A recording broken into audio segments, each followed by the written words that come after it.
Hola, quiero leerte este libro, Orar los nombres de Dios. Hoy quiero leer la vida. Yo soy la vida, le contestó Jesús. Juan 14:6.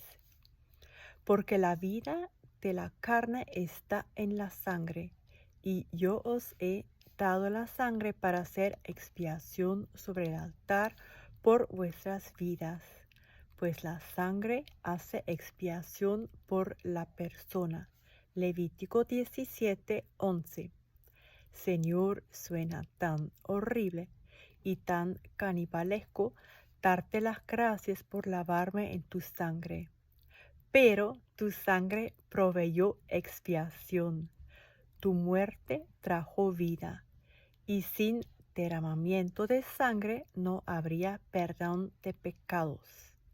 Señor Jesús, gracias por entregar tu vida para que yo pudiera tenerla en abundancia. Haz que pueda caminar durante el día con el conocimiento pleno de que soy perdonada, soy libre. Hiciste borrón y cuenta nueva, y puedo comparecer ante ti, pura, santa, sin culpa, sin falta y con gran gozo.